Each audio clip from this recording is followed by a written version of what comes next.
O prenúncio de que o ano não seria bom veio logo na primeira competição da temporada, Campeonato Carioca. Sob o comando de Zé Ricardo, o Botafogo teve o seu pior início de Taça Guanabara da história. Em 5 jogos, a equipe conquistou apenas uma vitória na última rodada e empatou em uma outra ocasião. Com isso, terminou a primeira fase do estadual com apenas 4 pontos e sequer se classificou para a fase final da Guanabara.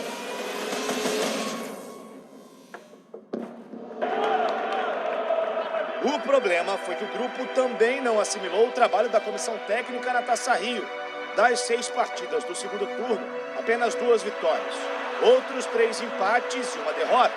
Como consequência, ficou fora da semifinal da Taça Rio e também da semifinal geral.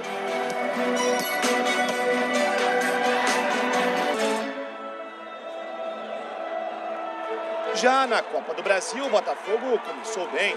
Venceu o Campinense por 2-0 em Campina Grande na primeira fase e depois bateu o Cuiabá no Newton Santos. Paralelamente à Copa do Brasil, o Glorioso disputava também a Copa Sul-Americana. Na primeira fase, o adversário foi o Defensa e Justiça. Com 2 vitórias, o Glorioso despachou os argentinos. Mas antes de falarmos mais sobre esta competição, vamos voltar para a Copa do Brasil. O adversário do Botafogo na terceira fase foi o Juventude, algoz do clube em 99. E o fantasma daquele ano voltou a assombrar os cariocas. O Newton Santos, empate por 1-1. Acabou a vitória não, mas agora é trabalhar bastante. Acho que a gente tem condições de ir a Caxias do Sul e trazer a classificação para a próxima fase. Embora o então técnico Zé Ricardo acreditasse na classificação, o Glorioso sucumbiu ao Juventude. Foi derrotado por 2-1 e com a eliminação precoce na Copa do Brasil, no dia 12 de abril, chegou ao fim a passagem de Zé Ricardo pelo Botafogo.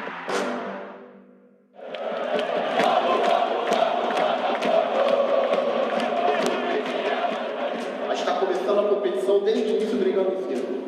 A diretoria agiu rápido. Apenas 4 dias depois da saída de Zé, Eduardo Barroca era apresentado na sala de imprensa do estádio Newton Santos. Com um bom trabalho à frente da base do Glorioso, Barroca tinha sua primeira oportunidade nos profissionais de um clube. Hoje me sinto extremamente preparado. Entendo que o Botafogo é o melhor clube para se fazer essa transição.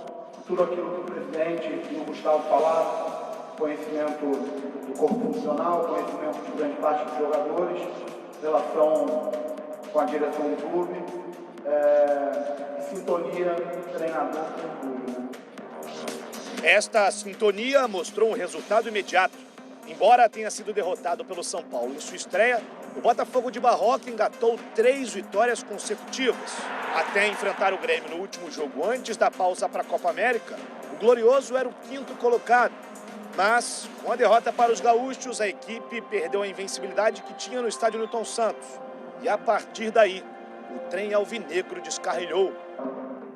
Com o retorno dos campeonatos após o fim da Copa América, o Botafogo tinha, além do Brasileirão, a Copa Sul-Americana. Na segunda fase, passou sem problemas pelo modesto Sol de América do Paraguai. Nas oitavas, deu adeus ao sonho do título. Foram 2 derrotas para o compatriota Atlético Mineiro. E a pressão sobre Eduardo Barroca aumentava cada vez mais. Com 2 eliminações, restou apenas o Campeonato Brasileiro. E a equipe, após a Copa América, vinha em queda livre. Com a proximidade da zona do rebaixamento, alguns torcedores chegaram a invadir uma atividade da equipe no estádio Newton Santos. E o então técnico do Alvinegro foi o responsável por conversar com os invasores. Mas, após acumular 4 derrotas consecutivas, Barroca foi demitido do Botafogo. É um profissional que tem o nosso total respeito, tem o respeito do elenco. Tivemos a reunião com os atletas, os atletas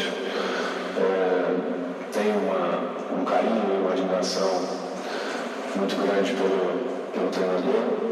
Não foi uma eleição fácil, foi uma eleição, evidentemente, muito complicada.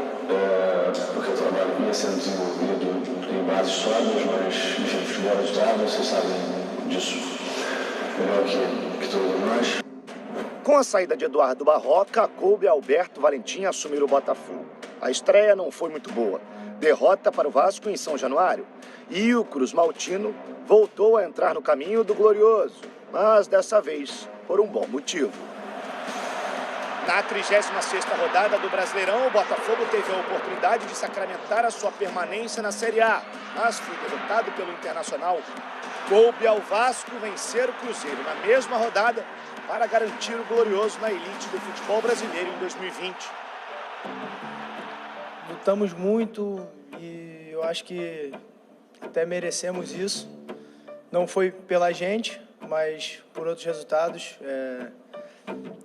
Com 2 rodadas de antecedência, a gente conseguir ter essa tranquilidade é muito bom. E, como eu digo, vou repetir, trabalhamos muito para conseguirmos essa tranquilidade no final. Com a real possibilidade de se tornar um clube empresa, o desejo de todo alvinegro é que 2020 seja o início de uma nova era.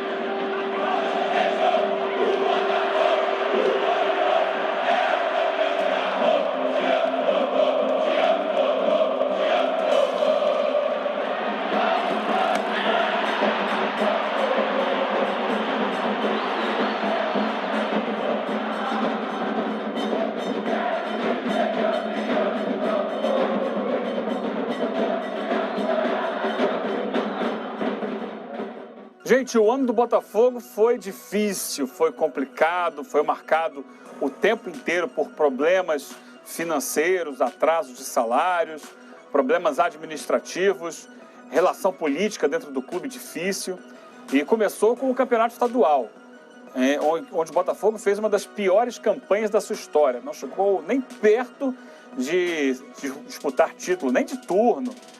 Muito menos do campeonato estadual. Conseguiu até começar bem Copa do Brasil, passou pela primeira fase, Campinense, passou pela segunda, Cuiabá, mas aí reencontrou seu algoz lá de 1999, a equipe do Juventude de Caxias do Sul, e foi eliminado pelo Juventude na Copa do Brasil. Uma coisa semelhante aconteceu na Copa Sul-Americana. O Botafogo estava jogando a Sul-Americana e ele até começou bem. Talvez o grande momento do Botafogo na temporada tenham sido os jogos contra o Defensa e Justiça, que faziam uma grande temporada, que estava entre os líderes, disputando o título do campeonato argentino, e o Botafogo o eliminou com autoridade, vencendo lá na Argentina, com o Eric arrebentando. O Eric era o grande jogador do Botafogo naquele momento, né? Aí, ao final desse primeiro semestre, o Botafogo manda embora o Zé Ricardo e contrata o Eduardo Barroca. O Barroca conseguiu conquistar, no primeiro turno do Campeonato Brasileiro, 27 pontos do Botafogo, ele fechando ali sempre no top 10 do Campeonato Brasileiro. Só que as coisas foram ficando difíceis, especialmente no aspecto financeiro, salário atrasadíssimo, muitos meses de salários atrasados. O Botafogo tinha uma carência também de elenco. Busca alguém, não tem. Quem é o lateral esquerdo reserva? Quem é o zagueiro? O Carli, por exemplo, que é o comandante da zaga do Botafogo, teve muitos problemas médicos ao longo do ano. O Alex Santana, um dos melhores reforços, um dos jogadores que vinham sendo importantes naquele início de Campeonato Brasileiro com o Barroca, também começou a se machucar demais e desfalcar o Botafogo em várias partidas. Quem acabou salvando o Botafogo, fazendo o gol que evitou o rebaixamento do Botafogo, porque o time despencou depois, inclusive, da saída do Barroca, o Botafogo foi buscar um outro técnico. Veja bem, começou lá com o Zé Ricardo, passou pelo Barroca. Como o time caiu de produção, foi buscar o Alberto Valentim, que tinha sido técnico do Botafogo no ano anterior. Salvou o Botafogo do rebaixamento. Embora já tenha pego o Botafogo fora da zona de rebaixamento, mas no processo de queda. Mas o que acontece é que o Botafogo se salvou do rebaixamento, embora não tenha se classificado para a Copa Sul-Americana, pelo menos fecha o ano aliviado, porque era fundamental se manter na primeira divisão, pensando numa reestruturação que vai acontecer no lado externo, na administração do Botafogo, com a esperança de que essas mudanças possam trazer de novo fôlego financeiro para o Botafogo colocar a casa em dia e voltar a crescer, voltar a ser um clube que disputa títulos. Vamos ver se isso acontece em 2020 ou se vai demorar um pouco mais de tempo. Mas 2019 foi um ano de muito sofrimento. O Fluminense, mais uma vez, teve um ano que parece uma situação da qual ele não sai nunca, né? Desde que acabou o contrato com a sua antiga patrocinadora. É um ano de penúria financeira, muita dificuldade financeira e muitos problemas políticos. Esses problemas levaram à antecipação do final do mandato do então presidente Pedro Abad. Muito